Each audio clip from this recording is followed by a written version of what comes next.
Baik, Ibu Lili, di sini sudah hadir 6 peserta dari 8 peserta yang seharusnya. Kira-kira untuk diskusi kita pada siang hari ini, apakah bisa kita mulai? Atau kita menunggu 2 peserta lainnya? Hari ini Bu hanya 7 sekolah. Oh, hanya 7 sekolah? Sesi ini. Sesi 2 itu hanya 7 sekolah Bu. 8 dengan saya Bu. Ya, 8 dengan Gonzaga ya Bu ya? Iya. Iya, berarti di sini sudah hadir yang belum hadir dari SMP Katolik Santa Teresia Tanawangko dan juga SMP Katolik Santa Bernadette Kembes. Itu yang belum hadir. Oh ya. Iya. Ibu Sofia dan Pak Jimmy kemarin yang ikut FGD. Ya, Ibu Sofia dan Pak Jimmy ya. Baik, kita mulai saja Ibu pertemuan kita pada siang hari ini. Ya, selamat siang menjelang sore Bapak Ibu yang terkasih. Selamat siang Ibu Rina. Selamat siang. Selamat siang Bapak, selamat siang Ibu Lili, selamat siang semuanya. Baik, pada siang hari ini puji dan syukur kepada Tuhan kita dipertemukan dalam keadaan sehat semua tanpa kekurangan suatu apapun. Di sini pada siang hari ini kita akan kembali berdinamika untuk berdiskusi, kembali men-sharingkan apa saja hal-hal baru yang sudah kita temukan dan kendala-kendala apa di dalam hal-hal baru tersebut yang kita hadapi. Nah, nanti kita di sini akan bertukar pikiran, saling memberikan masukan satu dengan yang lainnya, supaya tujuan utama kita untuk memajukan pendidikan di negara kita tercinta ini bisa tercapai. Untuk itu, sebagai pembuka acara kita pada siang hari ini, kami mohon kesediaan Bapak Paulus Witak untuk membuka dengan doa Bapak. Kami persilakan Bapak Paulus. Bisa dengar suara saya? Sangat jelas Pak. Sangat jelas. Jelas and jelas. Kita awali kegiatan ini dengan doa. Dalam nama Bapa dan Putra dan Roh Kudus. Amin. Bapa yang Maha Baik, kami bersyukur dan berterima kasih kepadamu karena atas bimbingan dan penyertaan-Mu kami boleh berkumpul atau bertemu dalam ruang Zoom meeting pada siang hari ini. Kami hendak melaksanakan kegiatan meeting, coaching klinik. Kiranya Tuhan hadir bersama kami hingga apa yang kami bicarakan bermanfaat bagi kami untuk kami implementasikan itu di sekolah kami masing-masing. Berkatilah panitia dan juga narasumber yang menyampaikan materi ini. Berkati kami semua, kepala-kepala sekolah dan juga instruktur yang hadir dalam pertemuan ini. Doa dan permohonan ini kami panjatkan kehadirat-Mu dengan perantaraan Kristus Tuhan dan Juru Selamat kami. Amin. Dalam nama Bapa dan Putra dan Roh Kudus. Amin. Terima kasih Bapak Paulus untuk Sama-sama. doa pembukanya. Baik, Bapak Ibu yang terkasih, kita akan menyanyikan dalam hati lagu Indonesia Raya. Kami mohon panitia untuk bisa memutarkan lagu Indonesia Raya.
Baik, terima kasih.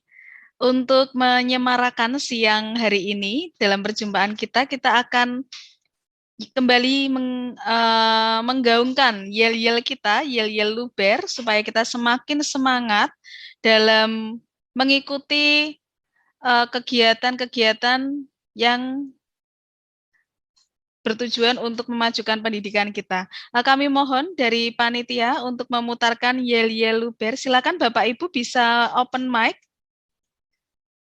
Bisa open mic untuk kita yel-yel bersama. Apa? Baik, kita akan yel-yel. Masih ingat ya gerakannya Bapak Ibu? Baik, silakan. Mbak isi akan. Luber, literasi unggul berkarat. Yes, sekali lagi Bapak Ibu. Mbak isi akan. Luber, literasi unggul berkarat. Yes. Semakin paham ya, ini semakin hafal gerakannya. Baik, terima kasih. Untuk itu, waktu kami persilakan untuk Ibu Lili memimpin diskusi kita pada siang hari ini. Silakan Ibu Lili. Terima kasih banyak Ibu Rina. Selamat siang menjelang sore untuk kita semua. Kalau di Manado sudah sore Ibu Rina. Ya. Tapi untuk Ibu Rina selamat siang Bu. Terima kasih banyak atas kesempatan yang diberikan kepada kami. Puji syukur kepada Tuhan yang Maha Baik. Kita bisa dipertemukan lagi di ruangan virtual. Ini untuk kembali mencurahkan segala ide yang sudah kita bahas pada FGD 1 pada hari Minggu tanggal 7 November. Saya ingat ulang tahun anak saya, jadi disebut bulan Juli, mohon maaf. Jadi hari Minggu kemarin tanggal 7 ya, pada sesi 2 kita dipertemukan pada FGD. Nah, saat ini kita datang pada coaching klinik. Seperti yang sudah disampaikan oleh Ibu Rina di awal, apa yang akan kita perbuat di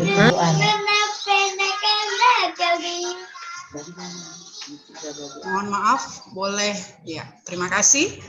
Nah, jadi sekali lagi saya menyampaikan apa yang akan kita curhatkan di ruangan virtual pada sore hari ini.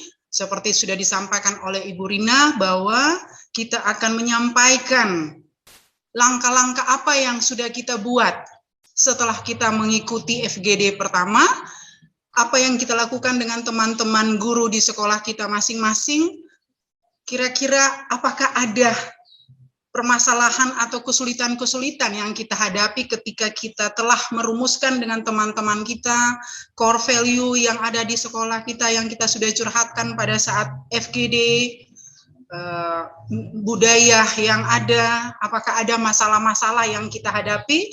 Nah, di ruang virtual hari ini menjelang sore, kita akan menyampaikan semua, kita akan mencurhatkan di tempat ini juga, namun tentunya kita akan dibatasi supaya nanti kita tidak kembali lagi mengungkapkan apa yang sudah kita ungkapkan di FGD. Jadi kita sudah lebih kepada tracknya, yang final nanti akan kita buat sebuah naskah, yaitu naskah akademik yang di dalamnya tentu ada kajian-kajian ilmiah. Walaupun memang itu kita siapkan pada FGD 2, tapi ini sudah ada tracknya untuk mengarah ke sana. Walaupun kita masih berbicara tentang nilai-nilai inti yang ada di sekolah, budaya-budaya unggul yang ada di sekolah, tapi lebih terfokus lagi arahnya. Itu tentunya yang disampaikan oleh Ibu Rina tadi. Dan sebelum kita mencurhatkan, mentularkan atau sharing yang ada di sekolah kita, potensi yang sudah kita bahas bersama, saya mungkin mau membagikan screen saya, ada materi sedikit yang mungkin hanya untuk mengingatkan kepada kita semua.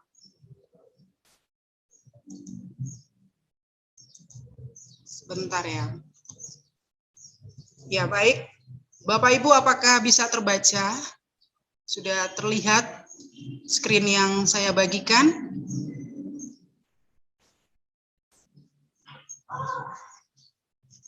Halo?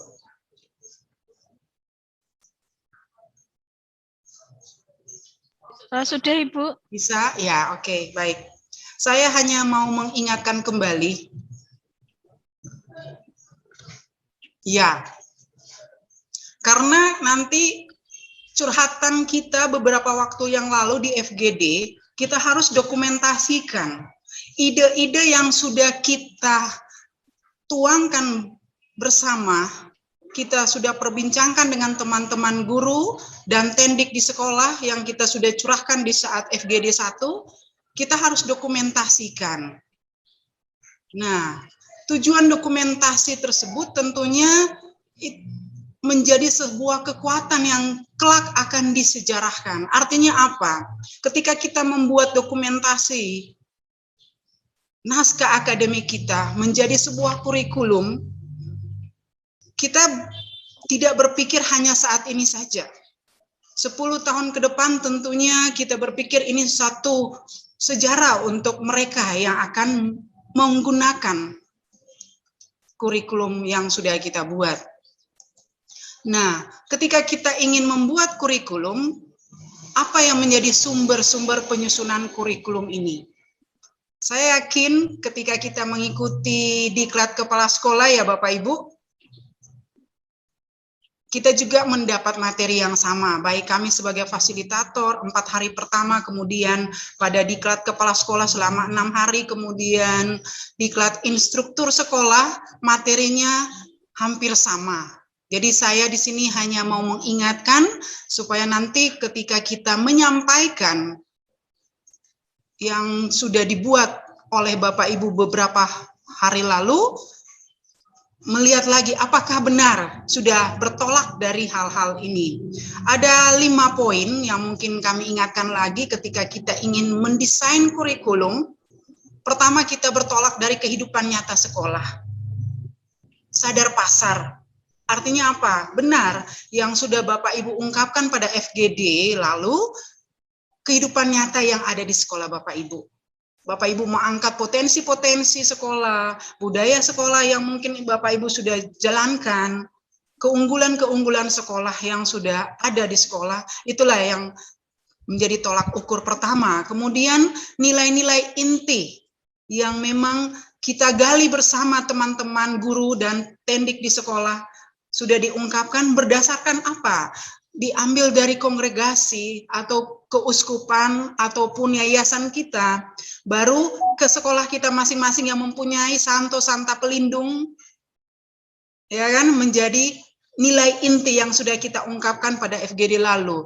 Baru bagaimana peran masyarakat sekitar kita dikaitkan dengan budaya sekolah.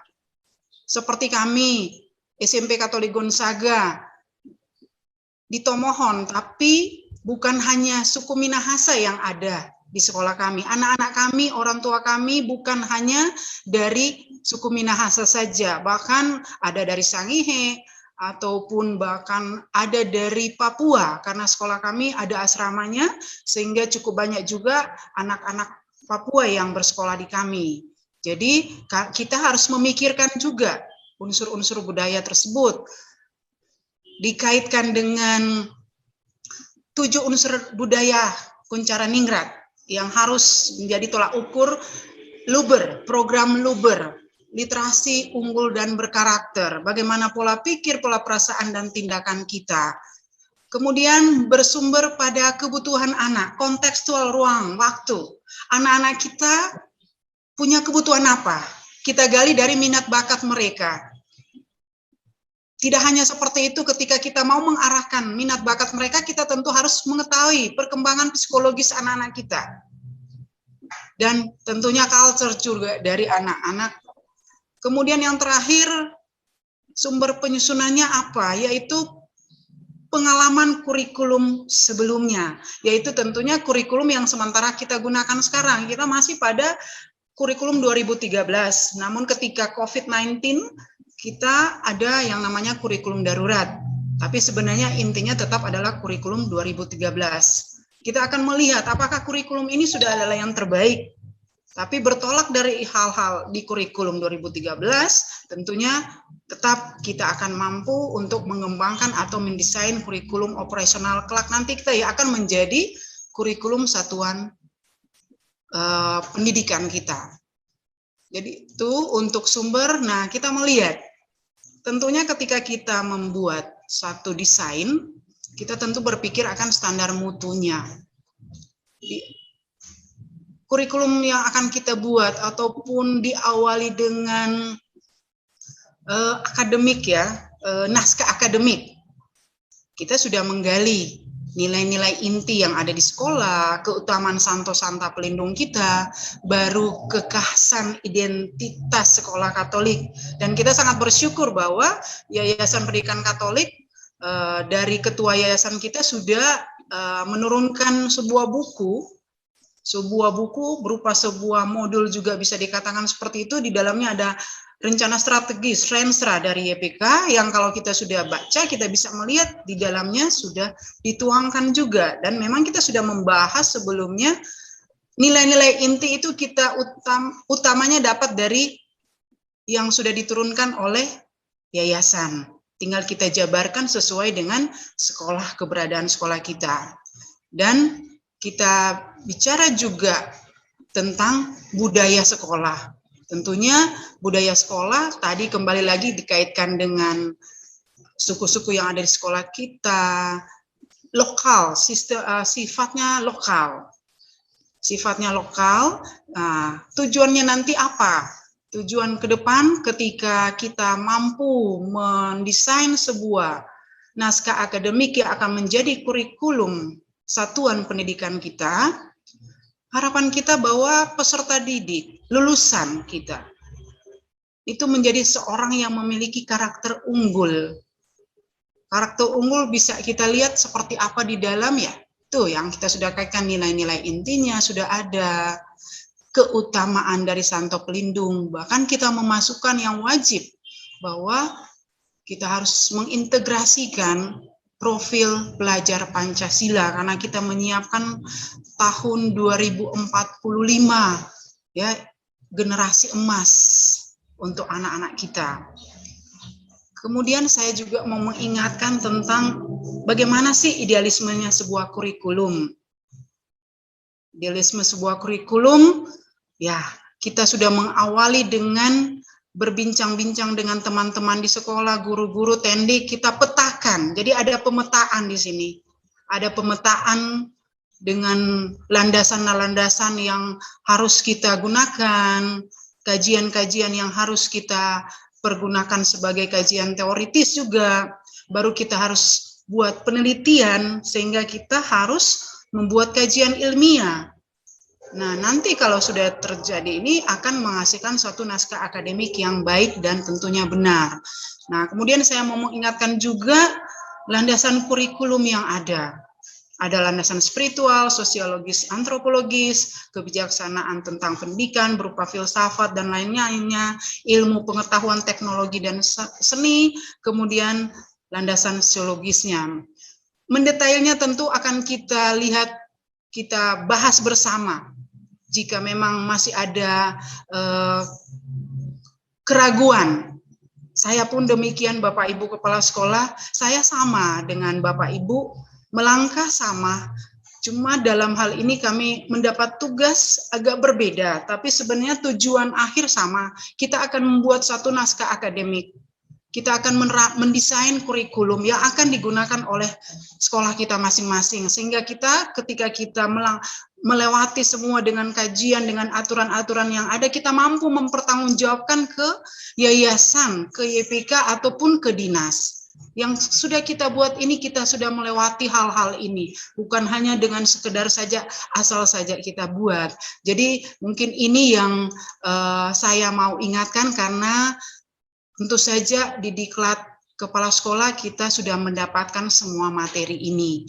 Baik, untuk itu kita datang pada forum sharing, curhatan dari kita masing-masing dari sekolah, mengungkapkan apa yang sudah kita buat, langkah-langkah apa yang sudah kita ambil untuk menyiapkan naskah akademiknya. Saya berikan kesempatan pertama kepada Bapak Witak yang sudah memimpin doa kita di siang menjelang sore ini. Kepada Pak Witak, disilakan. Terima kasih atas kesempatan. Bisa dengar suara saya? Bisa, Pak. Sangat jelas suara Bapak. Terima kasih. Memang FGD 1 baru hari Minggu yang lalu. Jadi baru 3 hari yang lalu katakanlah. Ya. Tetapi setelah itu hari Seninnya untuk sekolah saya masih pada sosialisasi atau internalisasi pembatinan, kata Bu Dewarto, kepada guru-guru dan pegawai. Harus memahami betul.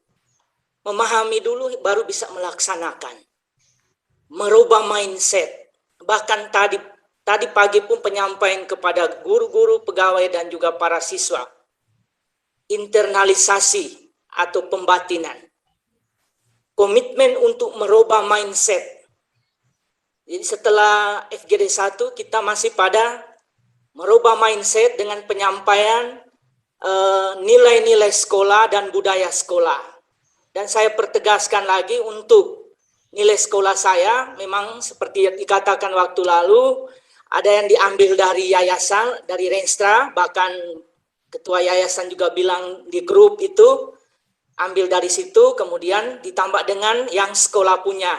Maka untuk sekolah saya, nilai inti beriman, unggul, bijaksana, Pancasilais, itu dari Renstra YPK, tambah dengan sekolah punya, Santo Mikael itu, beriman, kesetiaan, kepemimpinan. Tapi karena beriman sudah masuk di Renstra Yayasan, kita tambah dengan kesetiaan dan kepemimpinan. Kemudian tambah dengan budaya sekolah, budaya gotong royong atau budaya Minahasa, Manado, Mapalus itu masuk. Dan itu kan sudah dipraktekkan di sekolah, saling membantu satu sama lain. Jadi gotong royong. Jadi untuk sekolah saya, nilai inti sekolah itu ada 7 itu. Kemudian dalam kaitan dengan disebut tugas dari FGD 1 itu, membuat naskah akademik, saya bersama guru-guru tentu sekali merancang.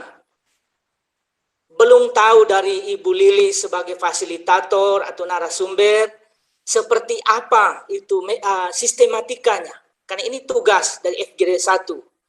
Maka minta di kesempatan ini dipertajam apa, mungkin berkaitan dari bertolak dari apa yang Ibu Lili presentasikan tadi sebagai fasilitator, narasumber pada saat ini. Saya merancang ini yang apa yang saya buat. Saya sampaikan juga kepada guru-guru bahwa saya merancang naskah akademik bertolak dari materi yang kita sudah dapat di diklat maupun disampaikan di FGD 1 tambah dengan apa yang disampaikan Ibu Lili tadi. Kami merancang. Jadi dalam naskah akademik itu, ini barangkali kalau memang salah nanti dibetulkan oleh fasilitator atau narasumber yang ahli, karena ini barang baru. Biasa naskah akademik itu biasanya dibuat di tingkat yang lebih tinggi di pemerintah yang kita lihat, tapi ini sudah masuk di sekolah, mungkin satu langkah maju terobosan dari sekolah yang tergabung dalam program organisasi penggerak. Itu saya merancang, kalau saya punya itu bab 1 pendahuluan. Kemudian terdiri dari latar belakang dan tujuan. Bab 2 itu kajian teoritis, dalam hal ini landasan yuridis dan filosofis. Masih mentah, masih dalam rancangan. Nggak minta di forum ini, narasumber Ibu Lili mungkin sudah ada bocoran mekanisme atau format atau sistematikanya seperti apa. Kemudian bab 3, visi, misi, nilai sekolah, dan budaya sekolah. Kemudian bab 4, kondisi umum, kondisi terkini berdasarkan analisis SWOT. Kemudian bab 5 saya tulis struktur dan muatan kurikulum. Kemudian bab 6 penutup. Makanya pada saat ini juga minta bocoran atau sistematika penulisan, karena memang dikatakan mesti ilmiah. Setelah penutup tambah lampiran dengan daftar pustaka yang aktual, bahkan menggunakan footnote atau catatan kaki.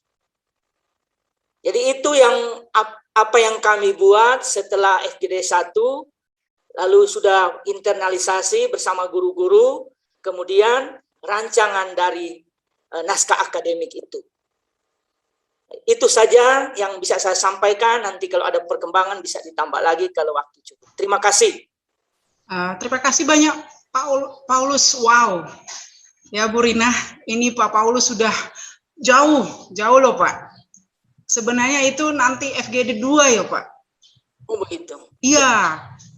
Yang Bapak sudah buat sampai bab 1 sampai bab 7 walaupun baru skemanya. Tapi itu memang seperti di awal tadi kami katakan, mari kita membahas yang sudah kita curhatkan lalu di FGD 1, kita lebih ke tracknya yang sebenarnya, tapi ya terima kasih banyak kalau Bapak memang sudah bersama dengan teman-teman, membuat komitmen bersama apa yang kita mau internalisasikan ke dalam kurikulum, sudah langkah yang sangat hebat. Jadi sebenarnya di awal ini, pada coaching klinik ini, apa yang kita sudah curhatkan di FGD 1, kita lihat kembali. Kemudian kita mulai mengatur ke tracknya yang sebenarnya, tapi memang hebat Pak Paulus. Sudah jauh sangat, yang ya hebat sekali. Coba, Bu. Tapi itulah, mungkin kita sebelum kita ke teman-teman yang lain, Pak, saya sendiri sama, seperti tadi saya katakan sama dengan sekolah Bapak, masih merancang-merancang, berdiskusi dengan teman. Pada tahap awal ini kami masih bicara tentang dimensi ide yang kita tuangkan untuk menggali nilai-nilai inti dari sekolah budaya, tapi Bapak sudah sedemikian berapa langkah di depan kami. Nah, untuk itu kami bermohon kepada Ibu Rina mungkin akan lebih memperjelas apa yang akan kita buat di hari ini di coaching klinik ini. Kepada Ibu Rina, disilakan Bu. Baik, terima kasih Bu Lili. Baik, luar biasa sekali Pak Witak. Sudah memikirkan akan menyusun apa pada pengembangan kurikulum nanti. Baik, di kolom chat Bapak Ibu, saya sudah membagikan contoh naskah akademik dari sekolah penggerak, ya, yang filenya naskah akademik SP itu naskah akademik sekolah penggerak. Kemudian yang kami buat itu adalah naskah akademik Luber. Mungkin ini bisa menjadi gambaran Bapak Ibu semua yang hadir di sini. Ini yang akan kita buat pada FGD 1. Jadi dimensi-dimensi ide, nilai-nilai baik, keutamaan atau core value, silakan kita susun, kita dokumentasikan menjadi naskah akademik yang pada nantinya ini juga akan menjadi dasar kita dalam mengembangkan kurikulum. Begitu mungkin dari saya Ibu Lili. Iya, bisa dilihat ya file yang saya kirimkan? Ada di kolom chattingnya. Ya? Baik, ya. Terima kasih. Iya, terima kasih Bu Rina. Jadi teman-teman bisa mendownload sehingga nanti kalau besok bisa meminta operator ataupun tata usaha untuk mencetaknya, ya, supaya kita bisa jadi panduan. Tapi itu hebat sekali Pak Paulus, sudah melangkah lebih awal ya.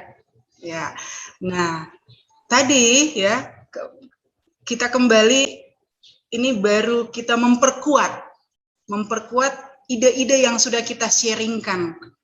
Jadi kita masih berbicara tentang core value, kemudian budaya-budaya sekolah yang sudah ada, tapi lebih ke track yang semestinya. Karena pada FGD juga masih ada yang terlalu detail, ya, atau mungkin ada yang bercurhat sudah agak jauh dari apa yang ingin dicapai, tapi itu tidak mengapa karena di sini Bapak Ibu, saya juga dari Bapak Ibu justru saya mendapatkan hal-hal baik untuk kami bicarakan dengan teman-teman sekolah kami. Jadi kami di sini Bapak Ibu bukan yang terbaik, posisi kita sama. Kita hanya sharingkan. Yang berbeda kan hanya santo-santo pelindung kita, Pak, ya kan, Bapak Ibu ya. Bedanya di situ, tapi untuk mencari hal yang sama, bagaimana kita mengembangkan kurikulum, kita bisa melihat materi-materi yang sudah dibagikan oleh para narasumber, bahkan pengetahuan-pengetahuan yang mereka sharingkan pada diklat. Tidak mengapa juga kita bisa meminta bantuan jika kita tidak ungkapkan di ruang virtual, kita bisa chatting langsung untuk bertanya jika masih ada hal-hal yang perlu ditanyakan, masih dalam tahap kebingungan misalnya. Kami juga posisinya Ibu Rina ya masih sementara. Makanya saya katakan Pak Paulus Witak hebat, sekolah Bapak sudah mendesain bahkan merancang naskah akademiknya. Walaupun Bapak katakan itu masih draft seperti itu, tapi pola pikirnya sudah terarah ke sana karena memang yang diharapkan pada FGD 2 sudah seperti itu, Pak. Terima kasih banyak Pak Paulus. Baik, kita mendengarkan curhatan sekarang dari Ibu Serafin. Iya, disilakan Ibu Serafin.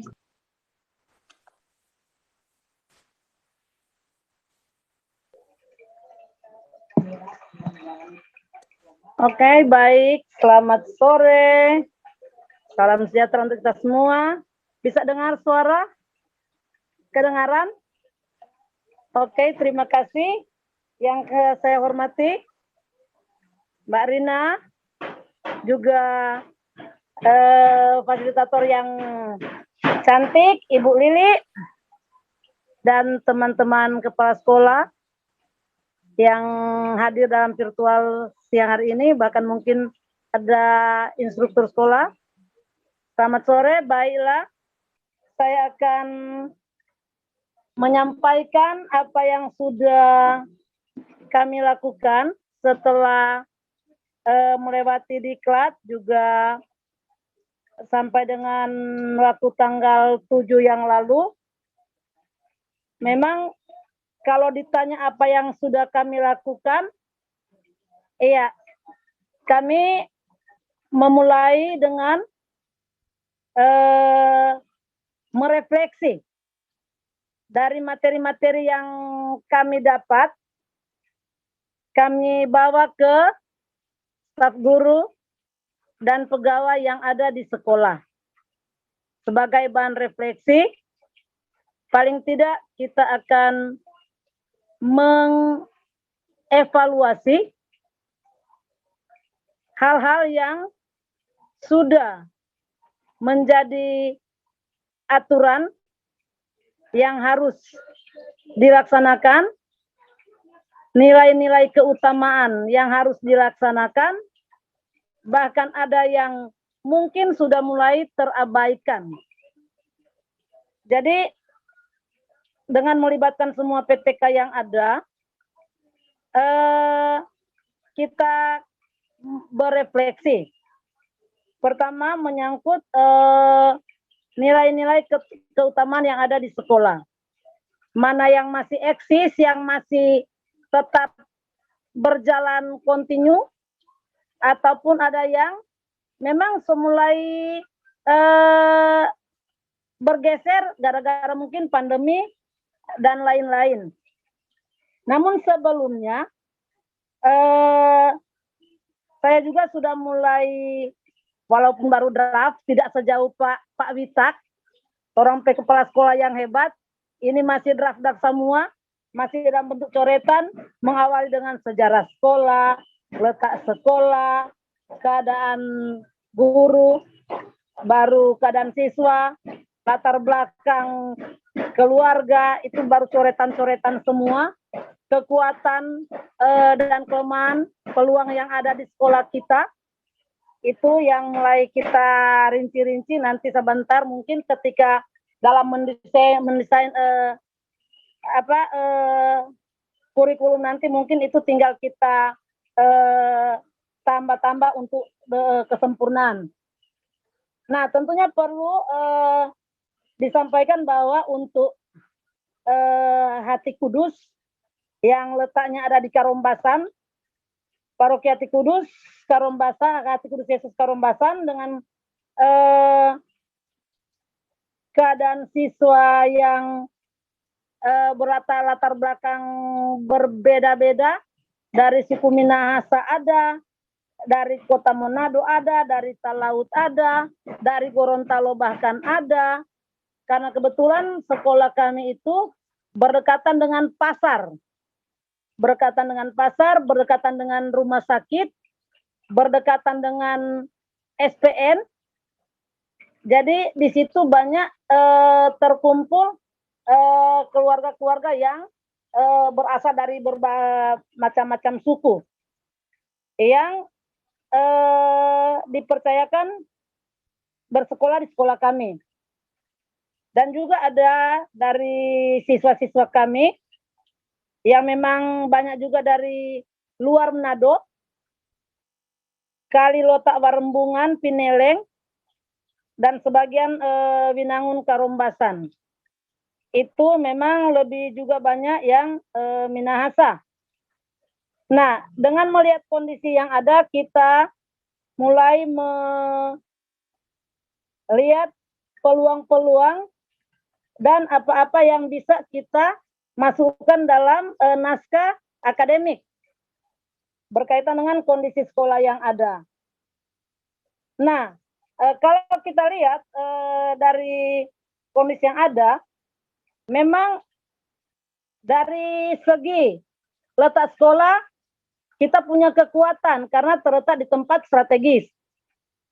Sehingga sekalipun dikelilingi oleh beberapa sekolah swasta dan satu sekolah negeri, mungkin boleh dikata dari sekian sekolah swasta yang ada 4 atau 5 sekolah swasta, 1 negeri. Yang paling banyak siswa kebetulan masih di SMP Hati Kudus kalau kategori sekolah swasta. Sehingga itu menjadi satu kekuatan bagi kami untuk tetap mempertahankan nilai keutamaan yang menjadi tolak ukur dari masyarakat di sekitar untuk mempercayakan anak-anak mereka di sekolah kami. Yaitu pertama dalam hal disiplin. Dalam hal disiplin. Sehingga sekalipun mereka bukan dari golongan Katolik, dan di sekitar sekolah kami ada 4 sekolah swasta Kristen, baik Advent maupun Kristen Protestan, tapi anak-anaknya masih dipercayakan di sekolah kami, sehingga untuk dari segi agama 70% itu bukan Katolik, sehingga kami bersyukur dan itu menjadi satu titik yang sungguh-sungguh harus kita jamin kepercayaan dari orang tua itu, orang tua yang sudah mempercayakan anak, bahkan yang dari jauh-jauh. Nah, walaupun memang kalau dilihat dari budaya Kuncaranigrat, memang sekolah kami itu kalau sesuai draft juga apa yang menjadi pembicaraan dari teman-teman guru dan pegawai ketika kita share, ketika kita merefleksi, memang tetap tidak boleh mengabaikan 3 keutamaan yang menjadi nilai dari SMP Hati Kudus itu sendiri. Yaitu yang pertama mengenai iman. Iman itu kalau di budaya Kuncaranigrat itu berkaitan dengan bahasa. Nah, kita mengupayakan untuk ke depan, karena sekarang baik di golongan Protestan sudah mulai ada kitab suci bahasa Manado. Nah, kita juga berencana untuk ke depan mencoba untuk pelan-pelan kita juga akan masuk ke budaya lokal dalam hal bahasa. Jadi rencananya untuk berdoa. Kalau yang lalu-lalu praktek kita kan kalau Angelus diserang-sering bahasa Inggris, bahasa Indonesia. Nah, mungkin ke depan kita mencoba untuk menambah dengan bahasa Manado. juga berkomunikasi, tapi tentunya kalaupun kita akan memasukkan itu, kita harus tetap mengupayakan supaya walaupun menggunakan bahasa Manado kita tetap santun. Karena kadang-kala kalau bahasa Manado kalau kita tidak perhatikan, maka terkesan seperti kasar begitu. Jadi tentunya harus juga diarahkan bagaimana untuk membawakan bahasa Manado itu di lembaga pendidikan atau di sekolah. Kemudian dalam hal juga bahasa, tentunya dalam keseharian kita mengupayakan untuk di samping mengupayakan bahasa Manado, berbahasa Indonesia yang baik dan benar. Kemudian untuk budaya yang kedua mengenai pengetahuan. Nah tentunya dalam rencana atau rancangan naskah akademik, tentunya kita tanpa meninggalkan dokumen yang pernah kita pakai, dan kita mengembangkan mana yang baik, kita meningkatkan mana yang lebih baik, menyesuaikan dengan perkembangan zaman yang ada. Jadi baik guru, cara guru mengajar yang memang saat ini rata-rata guru masih dengan Google Meet saat mengajar. Tapi tentunya ke depan mungkin ada yang lebih baik sesuai dengan perkembangan zaman, di mana kita tahu bersama bahwa saat ini memang kita harus terus belajar dan belajar supaya kita tidak ketinggalan, termasuk juga untuk GTK-nya. Kemudian dalam juga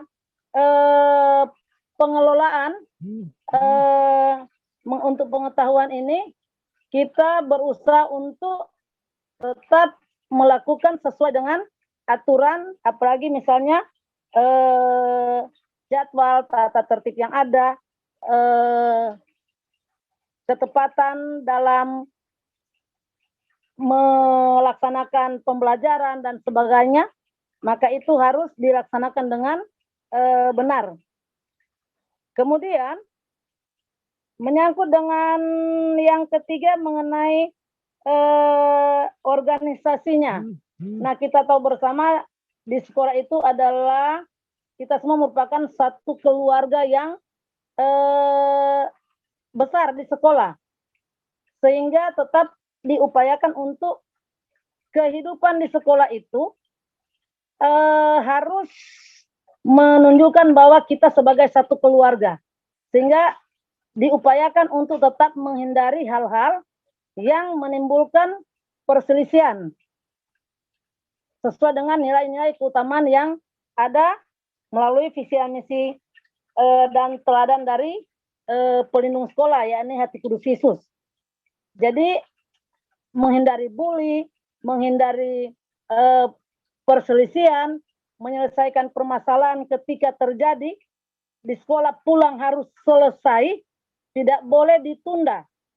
Dan diupayakan itu siswa itu ketika terjadi sesuatu di sekolah itu, yang lebih dulu tahu itu gurunya, tidak boleh orang tuanya, karena ditanamkan pada siswa bahwa guru-guru itu adalah orang tua mereka di sekolah, sehingga apa yang jadi di sekolah itu harus guru yang tahu, bukan orang tuanya yang tahu. Itu dibiasakan, selalu ditekankan pada siswa bahwa orang tua itu nanti tahu ketika dibutuhkan. Tapi kalau tidak dibutuhkan dan sudah selesai di sekolah itu tidak perlu harus melapor ke orang tua. Mungkin kalau hanya sekedar informasi, tapi informasi yang sudah positif mungkin itu sah saja dibolehkan. Nah, karena di sekolah itu kita sebagai satu keluarga, maka hal-hal yang mendatangkan perselisihan, perpecahan, baik antar siswa, antar PTK itu diupayakan untuk dimasukkan dalam naskah akademik menjadi aturan yang harus dilaksanakan dengan konsekuen. Kemudian untuk teknologi. Ya memang kebetulan kalau teknologi berarti kita berkaitan dengan sarana prasarana yang ada di sekolah. Perlu diketahui Januari 2021 SMP Ati Kudus dilanda banjir. Dilanda banjir yang mengakibatkan 3 ruangan bobol dan hanyut beserta dengan alat-alat yang ada.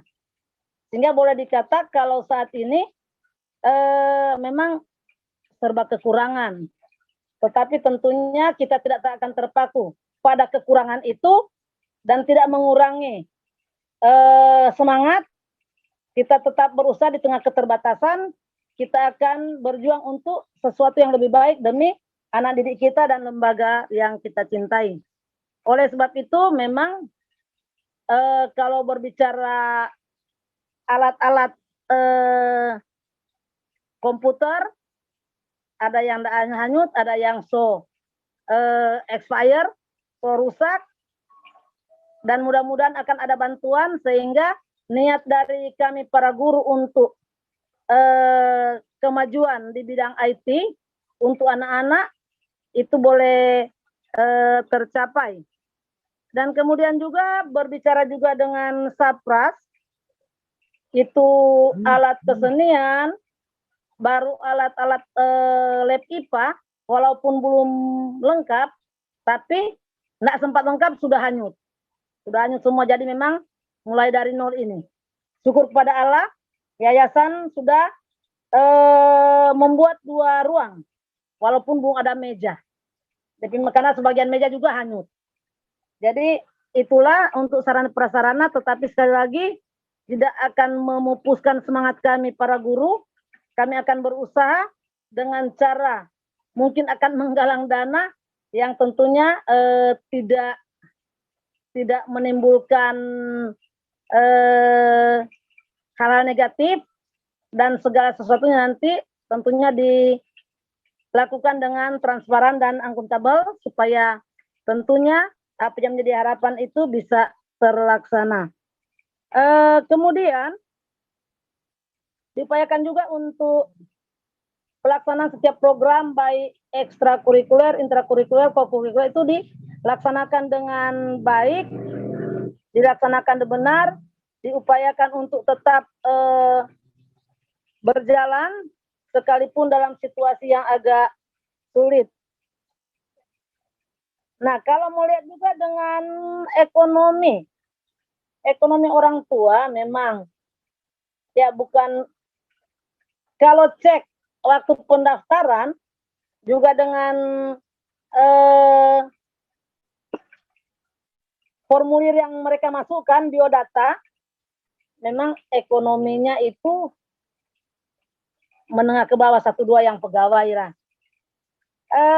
Sehingga bagaimana cara kita untuk lakukan pendekatan, mengingat saat ini juga saat sulit, tetapi tentunya kalau kita mengambil dengan cara yang baik, cara yang tepat, saya kira juga di tengah keterbatasan orang tua akan mendukung.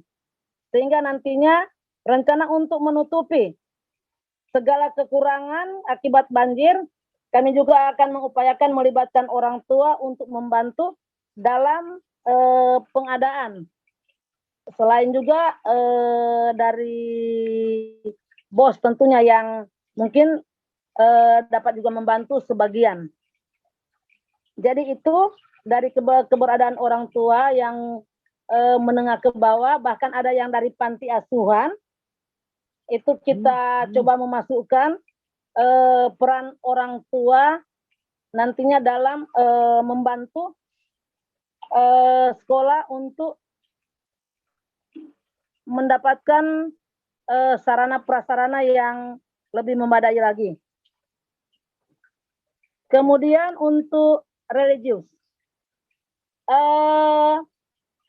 kalau memang dilihat dari sekolah, kalau mau bilang mungkin religius, nak perlu mungkin mengucap karena baru DP nama sekolah, nama pelindung Hati Kudus Yesus. Sehingga dari sekolah tetap mengupayakan untuk berusaha menunjukkan kekudusan pelayanan yang ada di sekolah. Berusaha untuk melakukan hal-hal yang dapat membantu pertumbuhan iman siswa. Walaupun non-Katolik yang dominan, tetapi karena ini sekolah Katolik, tetap praktek-praktek yang ada di sekolah Katolik itu yang menjadi aturan itu wajib dilaksanakan, baik guru maupun siswa. Karena sekalipun guru itu ada yang non-Katolik, maka tetap harus melakukan apa yang menjadi aturan. Karena mengingat guru itu adalah panutan. Tidak mungkin kita akan meminta siswa yang non-Katolik melakukan cara-cara Katolik yang dianjurkan oleh aturan, sementara gurunya karena merasa tidak Katolik tidak mengikuti. Nah, itu tidak bisa. Oleh sebab itu, baik guru maupun siswa sesuai dengan aturan yang ada dan akan kita tuangkan dalam naskah akademik, itu tetap melakukan sesuai dengan aturan yang ada di sekolah. Tidak mengenal siswa, tidak mengenal guru ataupun pegawai, yang namanya aturan itu mengikat semua. Oleh sebab itu juga akan dituangkan dalam naskah akademik. Jadi walaupun bukan Katolik, tetap di Rosario mereka mendampingi pelaksanaan ibadah, apel pagi, tetap ikut, dan setiap apel pagi itu tetap diakhiri dengan hati Kristus Yesus, kasihanilah kami. Dalam segi kegiatan, kalimat yang terakhir tadi, hati Kristus Yesus, kasihanilah kami, itu tetap harus diungkapkan. Dan itu menjadi aturan yang dituangkan, yang nantinya akan dituangkan dalam naskah akademik. Dan juga hal lain yang menyangkut praktek-praktek baik, apalagi yang sesuai dengan kalender liturgi, yang sungguh baik dilakukan di sekolah itu tetap akan dilakukan. Kemudian untuk yang kesenian memang kalau mau dilihat potensi yang ada di sekolah kami, baik juga anak-anak yang non-Katolik, rata-rata mereka itu peserta KOR berapa kali jadi juara paduan suara remaja Gemim, ada yang pernah tingkat sinode juara 1, ada juga yang tingkat dorang itu tingkat-tingkat. Sehingga boleh dikata ada potensi untuk mengembangkan paduan suara. Begitu juga dengan anak-anak yang datang dari Kali Pinerang Warembungan untuk mengeja. Kalau kita akan masukkan maengket dengan bahasa Tombulu, mereka masih muda untuk mengeja, masih gampang, sehingga maengket juga menjadi salah satu bentuk kesenian yang akan kita tuangkan dalam naskah akademik, walaupun baju maengketnya suanyur. Jadi memang memulai dari nol, memang mau kerja keras. Begitu juga dengan baju katrili suanyur. Karena dengan DP lamari dia anyor 1 kali, DP gedung juga anyor. Jadi memang banyak yang harus kita buat, tetapi sekali lagi kami tidak putus asa dengan keadaan itu. Kami akan tetap berusaha demi untuk sesuatu yang lebih baik. Nah, melihat peluang-peluang yang ada, maka berdasarkan juga dengan kondisi nyata sekolah, maka kami berencana juga untuk di naskah akademik hal-hal yang kami ungkapkan tadi yang menyangkut 7 budaya Kuncoro Ningrat, juga hal-hal keutamaan yang sudah kami sampaikan waktu di pertemuan tanggal 7, itu semua akan kami tuangkan dalam naskah akademik. Dan tentunya kami sadar bahwa kami juga masih penuh dengan kekurangan. Dan di sini tentunya kami juga minta arahan, karena semua yang disebut itu masih bersifat draft. Masih bentuk coret-coret-coret. Dan saya percaya dalam forum virtual ini kita akan saling melengkapi, kita akan dapat sesuatu yang lebih dari forum ini, maka saya percaya dengan pertemuan ini, maka akan semakin mudah untuk kita membuat naskah akademik, karena ada narasumber, ada teman-teman yang bisa saling membantu. Nah, mungkin hanya itu yang dapat disampaikan. Terima kasih, dikembalikan ke fasilitator. Baik, terima kasih banyak Ibu Serafin sudah mengungkapkan cukup banyak tentang 7 budaya menurut Kunchara Ningrat, sudah dijabarkan menurut sistem religi apa yang Ibu akan buat nanti. Kesenian apa, sistem organisasi kemasyarakatan apa. Jadi Ibu sudah menjabarkan semua rencana melalui yang namanya 7 unsur budaya menurut Kunchara Ningrat. Itu kan memang benar sekali. Tapi pertanyaan kami, kalaupun Ibu bilang ini baru draft, tentunya harapan kami semua itu harus tercatat ya Bu Serafin ya. Karena kita akan menghasilkan satu naskah akademik. Jadi jika itu menjadi coretan-coretan seperti Ibu sampaikan sebuah draft, kita tuangkan memang benar harus didokumentasikan. Dan nanti ke depan harus ada kajian ilmiah berdasarkan coretan-coretan Ibu bersama teman-teman.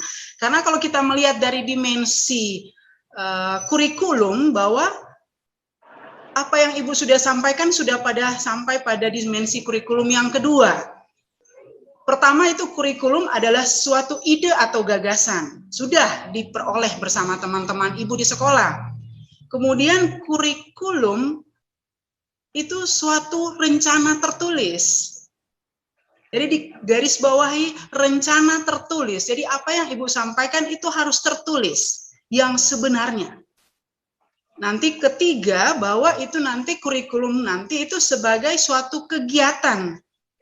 Suatu kegiatan yang berdasarkan realisasi dan implementasi berbentuk realita lah, apa yang sudah Ibu laksanakan bersama teman-teman di sekolah. Nanti akan ada poin keempat, kurikulum itu sebagai suatu hasil.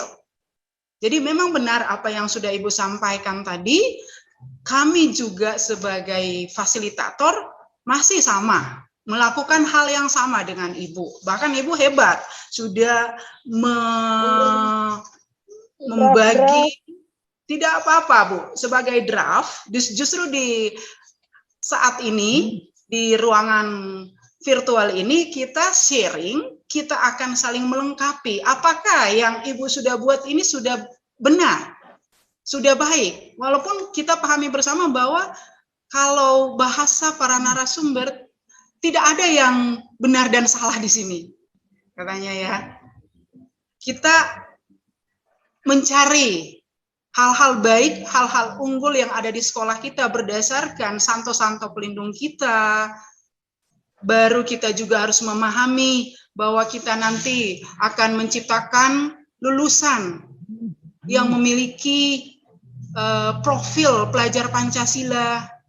Kalau kita mengingat sama-sama ya, 6 profil pelajar Pancasila. Pertama yaitu beriman, Ibu sudah sampaikan tadi ya. Yang kedua, berkebinekaan global, walaupun mereka lokal tapi berpikir global.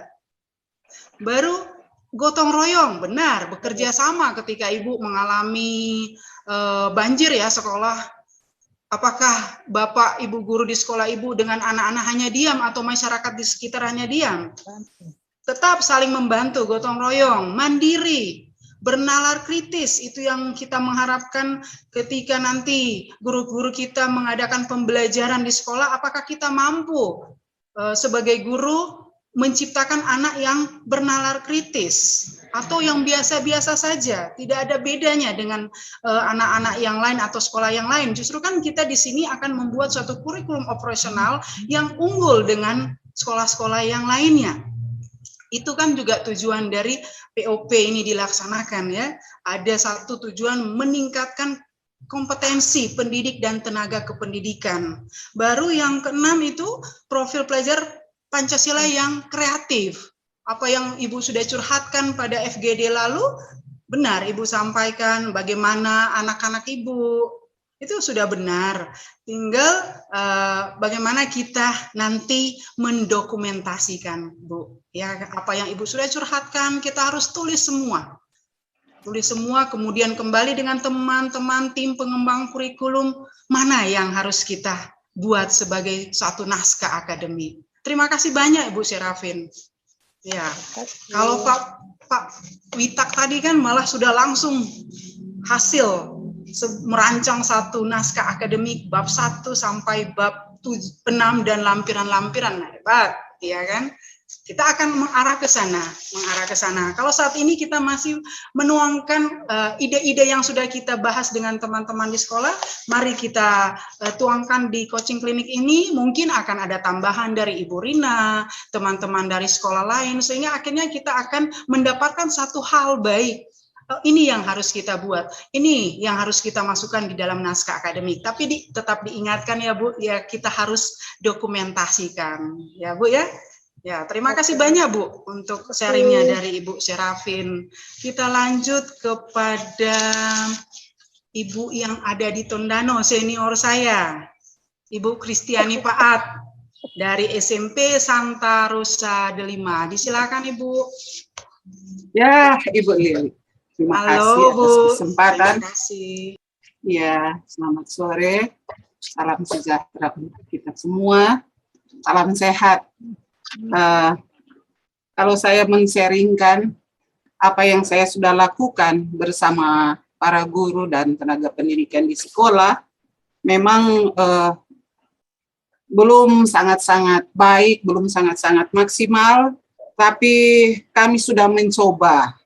Langkah awal saya memang baru mensosialisasikan kepada para guru dan tenaga pendidik tentang keikutsertaan saya dalam diklat ini.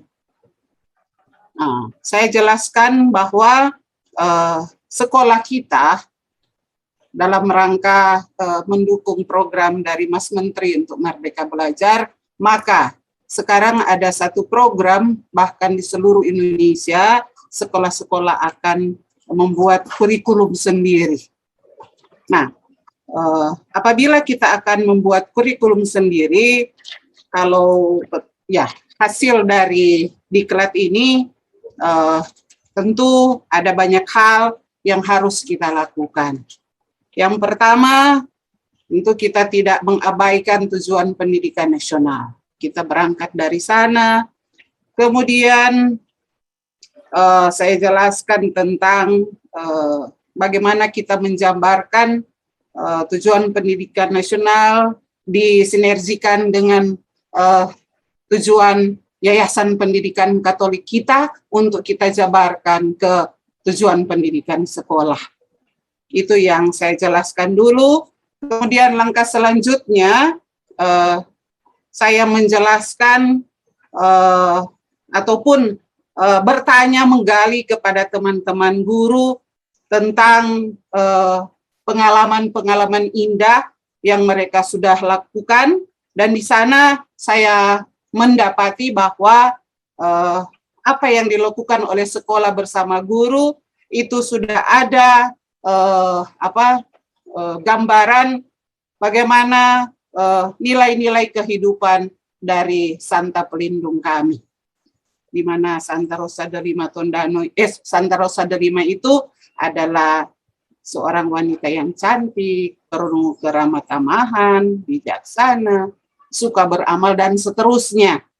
Nah, kemudian saya menggali lagi, kira-kira kehidupan Santa Rosa de Lima Tondano ini apakah sudah dimiliki oleh seluruh personil di sekolah, terutama para guru dan siswa serta kepala sekolahnya. Nah, tentu tidak semua apa yang menjadi keutamaan dari kehidupan Santa Rosa de Lima Tondano sudah terrealisasi. Sehingga saya bersama para guru menggali lagi hal-hal yang sudah kita lakukan dan sudah berjalan dengan baik, dan memilah mana yang belum. Kalau yang belum berarti menjadi PR bagi kita untuk kita laksanakan. Tentu dengan melihat kondisi, situasi sekolah seperti apa. Dan selanjutnya, saya bersama guru juga sudah mulai melihat atau menggali kekuatan dan kelemahan sekolah, bahkan pun peluang melalui analisis SWOT. Kemudian kami menggali semua itu dan ada hasil yang kami sudah, ya walaupun baru dalam bentuk cakaran-cakaran, ya belum sistematis, tapi kami sudah mendapat strategi ke depan melihat apa yang sudah kami lakukan yang sudah tercapai melalui analisis SWOT ini, termasuk yang pertama masalah kekuatan kami. Semua itu kami sudah tulis, mana yang bagus, yang sudah ada dan sudah terrealisasi dan mana yang belum. Kemudian ada juga kelemahan-kelemahan dari sekolah kami yang tentunya akan kami upayakan untuk menjadi lebih baik lagi, ya termasuk finansial sekolah, sarpras, SDM-nya, kami sudah mulai gali. Kemudian masalah peluang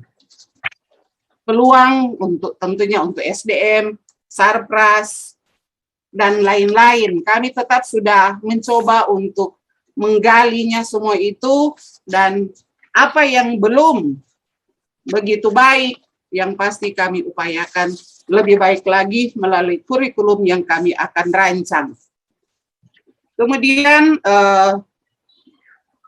kami juga sudah menganalisa masalah lingkungan sekolah, bahkan pun lingkungan masyarakat.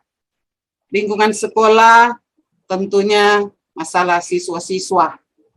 Bagaimana mereka lebih proaktif dengan melihat situasi yang ada di sekolah. Seperti kemarin-kemarin itu saya sudah sampaikan bahwa para siswa sungguh-sungguh memperhatikan lingkungan sekolah yang menjadi tempat belajar mereka. Kemudian mereka juga selalu diajak untuk mau mengikuti tata tertib sekolah. Kemudian budaya-budaya baik yang kami sudah pilah-pilah, kami tetap komitmen untuk kami laksanakan seterusnya, dan apa yang menjadi kekurangan tetap kami akan upayakan. Kemudian masalah lingkungan masyarakat kami sudah juga mencoba menggali apa yang menjadi budaya masyarakat setempat, termasuk untuk orang Minahasa selalu terngiang di telinga kami, di mana ada budaya saling baku bantu, mapalus, maasawasawangan, mak tombol-tombolan. Kemudian ada lagi satu moto dari tokoh pendidikan yang berasal dari Sulawesi Utara sendiri, orang Tondano, Dr. Samratulangi, di mana dia ada moto Sito Timo Tumautou, manusia hidup untuk menghidupkan orang lain. Kami sudah sempat bahas juga, dan nantinya semua apa yang kami bicarakan tadi akan dirancang dan dimasukkan dalam kurikulum sekolah nanti. Mengingat waktu kami juga sangat-sangat terbatas, karena terus terang saja di sekolah bukan tidak ada kerja lainnya, apalagi kami Minahasa baru memulai dengan PTMT, sehingga banyak hal yang kami lakukan, sehingga kami baru sebatas menggali hal-hal yang saya sudah ungkapkan di atas tadi. Tetapi dengan adanya sharing seperti ini, pendampingan dari para narasumber, termasuk Ibu Lili juga, maka langkah selanjutnya yang pasti kami akan memulai mencoba mendesain, walaupun baru sampai di landasan kurikulum, ya, kami sudah akan mau mencoba. Jadi saya kira baru itu yang kami lakukan, dan terus terang saja minta maaf kalau langkah saya masih sangat-sangat pendek, belum seperti teman-teman yang lain. Saya kira itu, saya mungkin memohon barangkali ada saran, masukan dari teman-teman, apalagi narasumber, Ibu Lili, welcome. Terima kasih, selamat sore. Terima kasih Ibu Titi, panggilan akrab dari kami, ya. Bu, itu bukan baru saja sedikit, sudah banyak yang Ibu buat, ya kan? Tinggal bagaimana kita, tadi Ibu katakan sudah merancang, tinggal membuatnya, menuliskannya, mendokumentasikan, kemudian apa yang ide-ide tadi sudah akan diinternalisasikan ke naskah akademik yang akan dibuatkan, Bu, ya. Iya. Jadi sudah langkah awal yang baik memang saat ini ketika kita menuangkan semua ide-ide yang ada, dimensi ide kita gali, kemudian kita petakan, benar yang sudah dilakukan oleh Bapak Ibu, pemetaan dimensi ide ini. Baru tentunya dimensi ide yang sudah kita petakan, kita harus ada penelitian. Nah, penelitian ini yang kita katakan kajian. Kajian tentu harus kajian ilmiah. Sehingga kan nanti ketika kita membuat satu dokumen, naskah ilmiah, tentu seperti ketika kita menyusun skripsi, kita memulai dengan pendahuluan, baru ada kajian-kajian ilmiahnya, landasan-landasan teoritisnya. Ketika kita bicara tentang budaya Mapalus, budaya Minahasa, tadi Ibu sampaikan, kita harus ada sumber sebagai kajian untuk mendukung ide-ide tadi. Sudah benar, Bu, langkah awal sama dengan kami juga masih tahapan seperti itu, Bu. Jadi satu kebanggaan ketika kita sudah ada yang kita hasilkan, Bu. Jadi bukan belum atau baru sedikit, sudah banyak, Bu. Terima kasih banyak, Bu. Terima kasih.